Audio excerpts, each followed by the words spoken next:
Look at us. Look at us. We're just a couple of rural gals trying to create community and entertain. I'm Courtney. And I'm Annaliese, and we're Egg's most okayest farm girls. Grab a drink. We're here to help. Courtney, look at us. Hello. Look, just look at us. Look at us. Who would have thought? Not me. Not me. Not me. Oh, but I am so glad we're doing this. I'm a little bit of a nervous Nelly. I'm not going to lie to you. I did suck down a Bloody Mary pretty fast. I wish I had a Bloody Mary right now, or 10. I can make a mean. After what we just went through. We did have a little bit of technical difficulties, but we're here. And I should make you a Bloody Mary because I got to tell you, I can make a mean Bloody Mary. If you are listening right now, get out your pen and paper or get out your Bloody Mary ingredients because I'm going to tell you how I do it right here, right now. The secret is fill that cup with ice and then a healthy dose of vodka. Then you're going to do half Zing Zang, half Clamato, because I don't like it too thick, right? I don't want to have to chew it. So you do half and half. Then I have this Forest Floor spicy seasoning mix I put in there. And then some pickle juice, a pickle, beef stick, all the snacks. And then you squirt in some lime juice. And that is where the magic happens. Oh, hell yeah. Love me a good Bloody Mary. I know. It's a true delight. I'm so glad we're doing this. We have microphones. We have things to say. We're just excited to, build our community, share with people, connect with people. Look, being a rural woman is tough, and we want to connect people and have a good laugh. Heck yeah. I think we've both thought about starting a podcast in the past. I don't know about you, but I've just been kind of waiting for the right time with the right person. And then you asked me and I was like, heck yeah, let's do this shit. I know, absolutely. I had been thinking about it for a while, and I think I posted something about it on Instagram. And you reached out and you're like, if you ever do start a podcast, you better do it with me. And I was like, oh my God, we should. At this point, I think we had only met in real life once, but it just felt right. I think we both have kind of the same mentality where we don't take life too seriously. We just want to have fun. Absolutely. Speaking of the first time we met, should we just dive on in? Let's do it, because today is all about first impressions, embarrassing stories. We are going to share our first impressions or the first time we met each other, as well as some other embarrassing stories. And then we have some real good stories from some of our listeners. Well, I guess they're not listeners yet, followers, but hopefully they're listening now. Yes. Here's how the story goes. I invited myself to Annalise's mastermind. Got there in good spirits, but I went with my friend Christy, and we just got horribly lost in the rain. It was pouring down rain. So by the time I walked in, I was looking like a drowned rat. I was not cute. That cute little old man bartender was serving up some delicious Moscow mules, and they were going down like juice. I went straight into Becca Hilby was walking by with Amber, and I just straight up knocked the drink out of her hand, and it spilled all over her. I never knew this. Nope, never knew this. Good Lord. I don't even know what came over me. I was just like, oh, this will be fun. I'm going to nudge Becca. And then she spilled it all over, and I was like, oh my God, I'm so sorry. And then later that night, we went out, hit the bar scene, all of us. And the PBR just happened to be in town. And I was flicking hats off the PBR riders, calling them pussies. I had a few too many Moscow mules flicking their hats off. That's their sacred cowboy hat. What the hell was I thinking? Don't mess with a man's hat. Yeah, you don't mess with the hat, the cowboy hat. And then the next morning, I got into my friend Christy's car. She had to drive us both. She had to drive my car home because I was feeling so sick. And I told her, I was like, straight up, these girls are never going to talk to me again. And I was like, I am so sorry you had to be associated with me. So sorry. But then a short time after that, you had messaged me and was like, hey, do you want to go to the spa together? I was like, okay, she's my people. That's what's so funny, I think, about first impressions or just making new friends in general is you get this idea in your head of what you think other people are thinking. But you really have no idea because, like, I thought you were a blast. I Really? saw all the shenanigans you did at that mastermind event, and I was like, I absolutely want to surround myself with this person. I want to see her again. Love that. So, That yeah. actually reminds me, this is kind of off topic, but when I met my husband, I thought the same exact thing. Like, oh my God, he's never going to want to talk to me again. Like, I was such a shit show. But then he was like, yep, she's for me. I'm going to marry that woman. Right? You So, just, yeah, you just never goes to know. show. You never know The, what someone's thinking. the best thing you can do is just, be your crazy ass self. I guess it is now my turn to share my embarrassing story. Please do. This I've heard is this ahead of time, so I'm no. excited. I honestly have not even told, like, I just told my sisters and my husband this story for the first time this last year because it is so embarrassing. I was so mortified. Let's set the scene. It takes place in, must have been 2006. I am a bright-eyed, young, and bushy-tailed 17-year-old. I just graduated high school and I am off to attend the University of Wisconsin River Falls. It's spring, I think, and I'm going for orientation.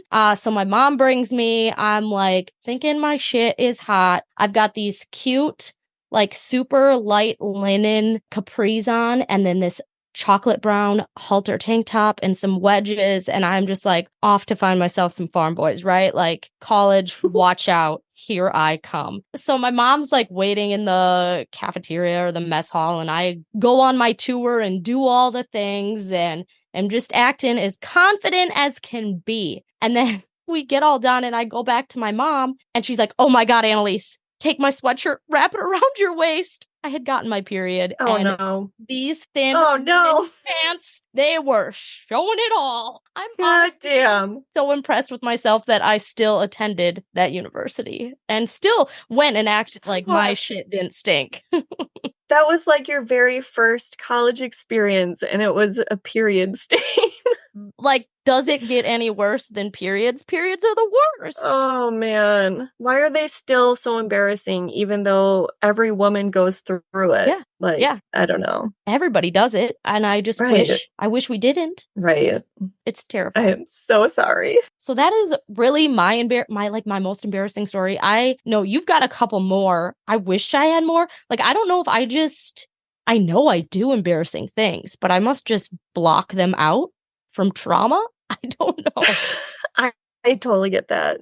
It kind of took me a while to unravel all the embarrassing stories. I really had to think on it for a while. I was not always a country girl. Like, I have lots of city friends. So their first impression of me being a rancher, and right when I was just brand new to this, my husband, Aaron, like he's been farming since he could walk, but I was brand new in 2019. So I remember we had just started our herd of longhorns. All my city friends were gathered around the gate and we wanted to show them off. We had them pretty well trained to like cattle cubes, which is like puppy treats for cattle. They just taste good. They love them. They're obsessed. So usually we would just like shake the bucket of cubes and they would all just come running. And I wanted them to experience that. And you could hand feed them treats and it's just fun. Yeah. But they weren't coming in. I was shaking my bucket. No one's coming. So it's like, you know what? I'll just walk out to the pasture a little bit, shake my bucket some more. And our pasture is kind of long and narrow, and then it turns off to the left. It sounds like I'm describing a penis. I'm not. Okay, the pasture curves off to the left. And so I rounded the... Sorry, I don't know. What penis compare everything do you have that like veers off to the left?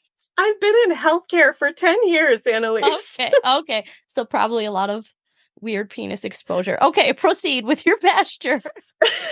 Scarred. I'm scarred. I round the corner of the pasture and I am met face to face with just like my alpha cow, and she's already starting to run at me. And then we have this moment where I pause, the entire herd pauses and stares at me, and they just take off running. And I'm like, I just created a stampede. And so I'm like running in my husband's like oversized giant boots and I've got treats flinging everywhere. Like I had just like had a baby like a year before. I was so out of shape still. Did you pee So a I'm little? just like, probably, yeah. Out of fear and trying to run. So I'm like just running for my life. There's barbed wire all around. So I'm like, okay, I don't really feel like diving under that and getting split open. So I just have to run it out. And I finally make it to the gate where all my friends are standing and I'm just like sweating profusely. And they're like, wow, they were really coming in hot there. I'm like, yeah, I almost lost my life, guys. And I wouldn't say this is too much of an embarrassing story, but just like a funny story I look back on. Well, right? Especially when it's like your first time showing your city friends, your new life. Like, look at me. I'm this smart girl. I know what I'm doing. And then it's like, oh, snap. I nearly unalived myself. Oh, first impressions are tough. Just tough. They really are. I'm not good at them, as we are learning. Do you feel like, though, because I don't know if you get into the Enneagram, I'm an Enneagram 3. Do you feel like when you're meeting new people, are you always your true, authentic self? Because sometimes I feel like I get nervous and I pick up on vibes and personalities of who I'm around and kind of morph myself into that. Totally, yes. Like, I totally do that as well. Yeah. Is it like a people pleaser thing too? I know like I've gotten deep into the Enneagram a little bit, and I know that's an Enneagram 3 trait, but it kind of bugs me, and it's something I've really tried to work on in the new year is because I just really do want to be myself all the time, as we all should. I think you just like want to relate to everyone around you. Like, I don't think it's a negative thing. Yeah, I definitely do. Yeah, you do want to relate, and it just and you just, you know, match their vibe. Because yeah, making friends, it's so hard, especially as you get older. Like, to be a kid and just make a friend. Like, hey, we both like Barbies.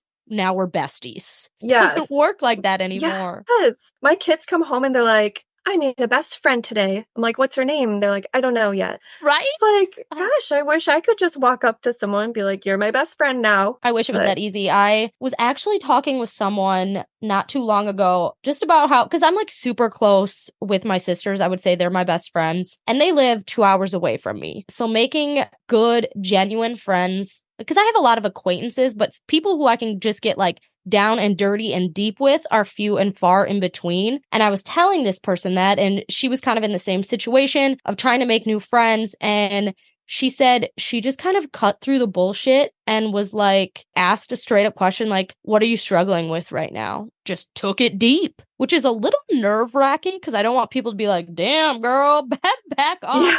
But it kind of makes sense. Like, just cut through the bullshit and ask the real questions and build real friendship. Yeah, I love that. I know. I'm not one for like small chat, meaningless conversations. Just like get straight to it. Yeah. Let's just have a good time. And I think that's what this podcast is hopefully going to be. We want to have a good time. We want to cut through the bullshit. We want to tell you the real, the raw, the dirty. That's why we're sharing our embarrassing stories.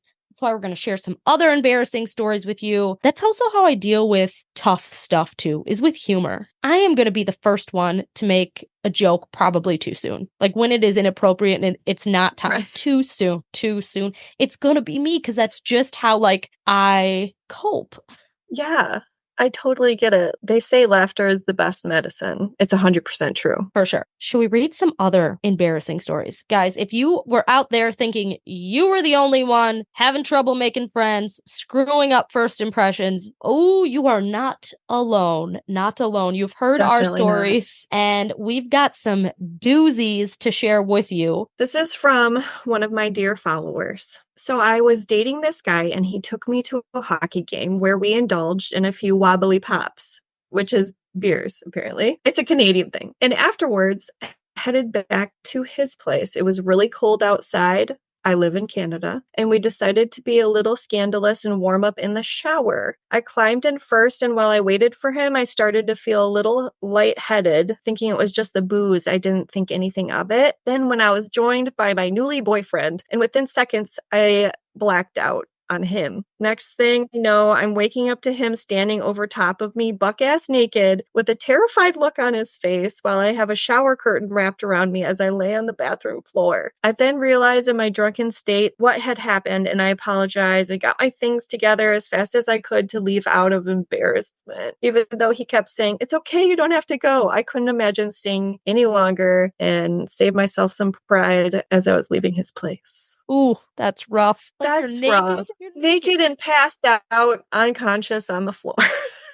Like, that is the most vulnerable you can be. Like, you've seen those memes about, like, somebody breaking into your home when you're in the shower. Like, that is my worst nightmare. How do you defend yourself when you are naked? How do you help yourself when you are naked? I know. Like, I feel for her because I used to randomly pass out. I was like a pass out type of gal. I used to faint all the time, and it was mostly just after I like would have the flu or like be sick. Mm-hmm. And I still do. Oh, snap. Is this not normal? No, I do not love this for you. If my I don't know if it's electrolytes, you know, after being sick, but I pass out if I'm not feeling good. So I feel for her. It's really embarrassing waking up and like everyone's around you like, you okay? Especially when that person is buck-ass naked. You're looking up. Right. I can't imagine the sights she was seeing. What a doozy to wake up to. Yup. That's a rough one. God, I really hope we have the right audience here. We're about to find out. Yeah, no kidding. Okay, this one is about me. So Aaron and I moved into our farmhouse, and the house was rough. We had lots of remodeling to do. The first project we did, we redid our master bathroom. He had the plumber over. He was like, "Court, shutting off the water." And I was like, okay, that's fine. You know, in the past, I'm shutting off the water means like you get one flush, right? Like, yeah. The one flush rule. Everybody knows the one flush rule. Everyone knows. And it's just the bowl won't fill back up with water. Who cares? It was in the morning, of course. Like, I just finished my morning coffee. So I had to take my morning shit. Right. Things get moving. Right. The coffee runs right through me. So I flushed the toilet and I heard like this shriek. And I was like, oh God, what was that? Like a human shriek? Yes. Oh no. Like, my husband was downstairs with the plumber at that time, and I heard them shriek. And I was like, uh-oh, I hope that wasn't me. But no one said anything. I didn't hear anything else, so all was good. Like, they finished up their work. The plumber left, and Aaron, like, ran up the steps, opened the door, and was like, Courtney. His face was, like, pale, like he had seen a ghost. And he looks at me, and he's like, you flushed the toilet. And I was like, yeah, one flush rule. What, who cares? He's like, we had just cut the pipe before that.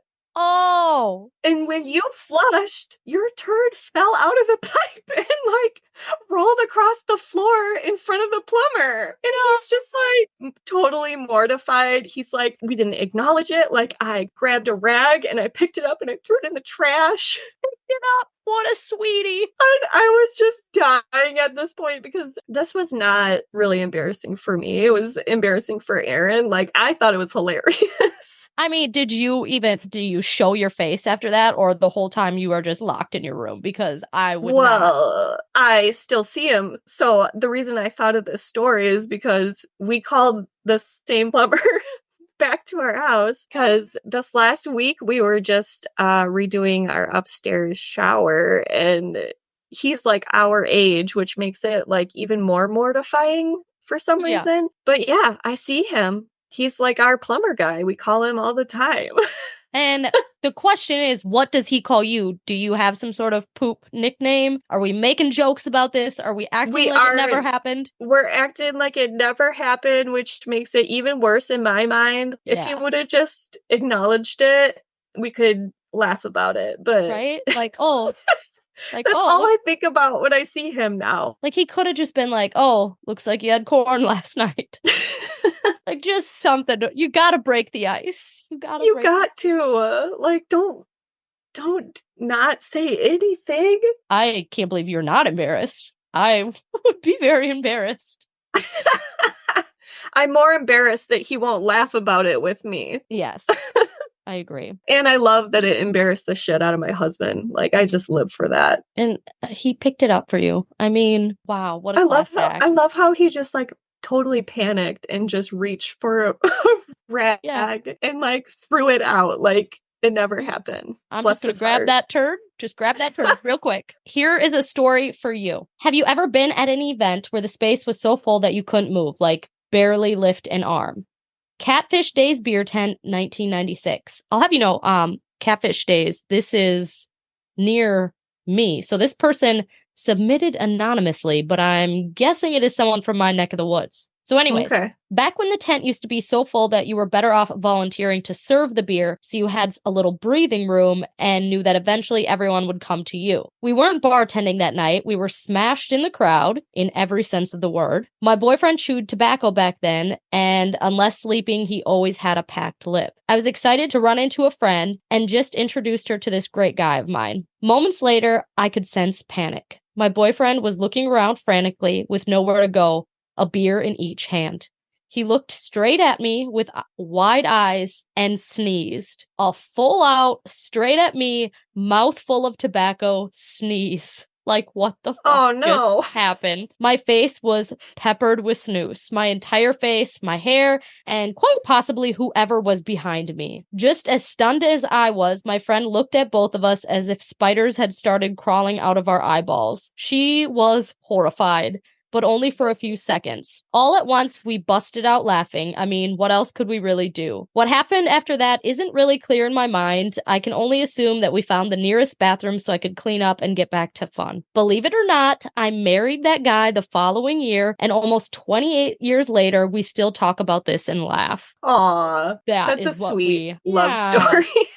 I mean, I think a lot of us can relate to this story. You don't hear city folks getting drunk at a thing called Catfish Days and having their significant other sneeze chewing tobacco all over them. I mean, what else can you do besides just laugh after that? I'm guessing, like, I don't know, she has no reason to be embarrassed. And if we're being honest, I feel like guys hardly get embarrassed. I shouldn't say that. Tom gets pretty embarrassed.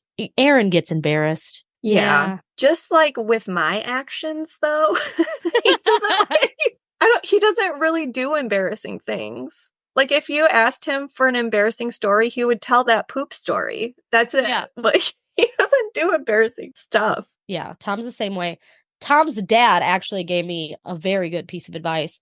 I was at the farm one day, and I don't even remember what I did. It was something really stupid. And I walked into the office, and Tom and his dad were sitting there, and I was like, oh my God, you're not going to believe what dumbass thing I just did. And I told them all about it, and Tom's dad goes, Annaliese, we all do stupid shit from time to time, but just don't tell anybody about it.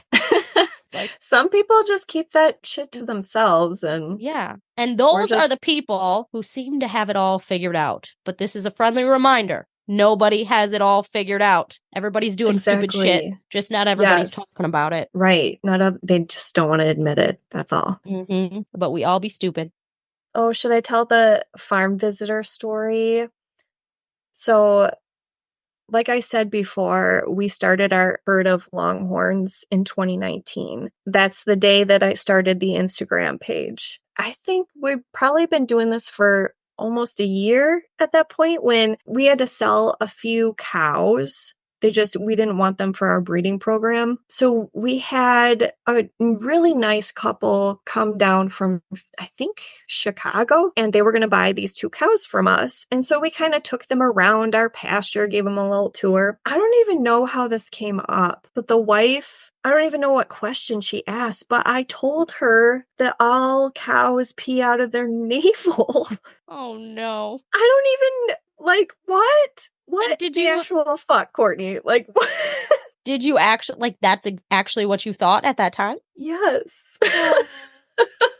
Poor sweet Courtney. I just lost all credibility No. with all of our listeners. They just turned us off right there. No, this is another perfect example that nobody knows everything. Nobody's got it all figured out. And that no matter what your role is in agriculture, where you are at, whether you've been doing this for years, whether you're just starting, your voice matters, what you do matters, and you're going to figure it out along the way. And if you can laugh about it, It just makes it like it's just about enjoying the journey. And just laugh about it. Right. And so many of us have probably done similar stupid things by you sharing this while you're just moving mountains, lady, making us all feel more comfortable.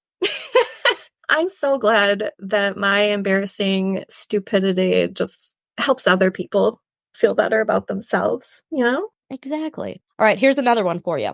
This gal worked downtown in Omaha, Nebraska for 18 years. During her lunch hour, she would walk 1.5 miles in her dress or skirt and tennis shoes. One day, she was fast walking and saw a guy coming up quickly, which made her nervous, and so she picked up the pace even more. About 5 blocks in, he finally caught up to her and told her that her dress was tucked into her pantyhose the whole time. She had flashed her cute little butt all the way. She says, "Dear sweet baby Jesus, I didn't walk again for 3 weeks. Yep, that was me." Well, at least she had a cute butt. Yeah, right? She was 18 years ago, young, in her prime.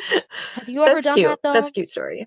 Have I showed my ass? I don't think I've ever tucked my skirt into my undies or anything like that, but I did once walk out of the bathroom with toilet paper on my shoe. It was actually in Nashville, and this is just a great story of girl power. I had no idea that this toilet paper was hanging on my shoe, and I'm dancing, getting drinks, and another gal comes up to me and whispers quietly in my ear and says, "You have toilet paper on your shoe." And I was like, oh, bless your heart for just letting me know, because everyone else would have just let me run around like an idiot with toilet paper on my shoe. I think sometimes women can be really great. Yeah, they can. Like, that actually happened to my roommate in college. She came out of the bathroom in it was a huge party, and she had it trailing behind her. Some other bitches were laughing and pointing. Oh, it wasn't stuck to her foot. It was hanging out of the back of her pants.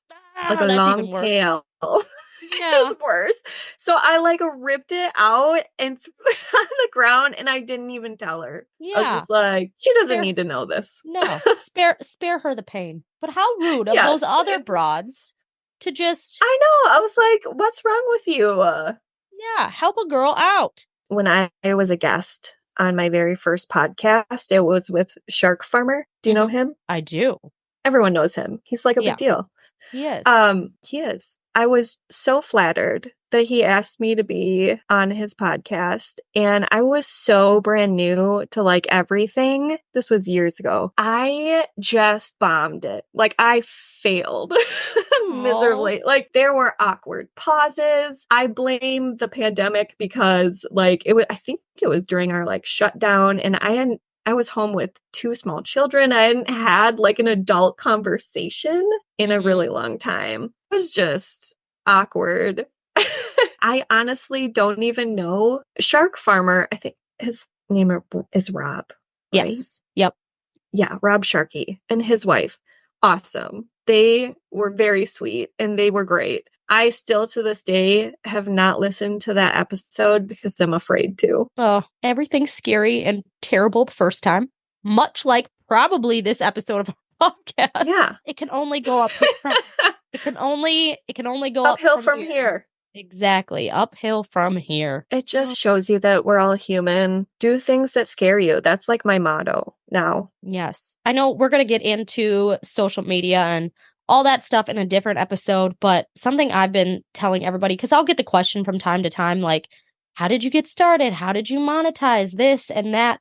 And honestly, just get started. Do scary shit. Get uncomfortable, because that's how you learn. That's how you grow. And that's how I got where I am here today. I 11-ish years ago started sharing online. I didn't know what the hell I was doing. I just started, and you learn as you go. You figure stuff out. You screw up. You learn from that, and it all grows upon itself. And so I'm excited to dive into social media a little bit more. But yeah, I'm glad we jumped on today. Broke down first impressions, gave you guys a taste of what you're gonna get. That's all the embarrassing stuff I can think of today to share. You got anything else, Courtney? I could just keep going for years. You're gonna have to cut me off at some point. Maybe there'll be a part 2, embarrassing stories from Courtney. Yes. With that, I guess I'll see you. Bye, friend. Bye. Guys, thanks for hanging out with us today. If you had as much fun as we did, would you do us a favor and share this episode with a friend? Speaking of friends, can we all be friends over on the Instagram? You can find me at @modfarmchick. And me at Mrs. Green Pastures Cattle. See you next week, guys.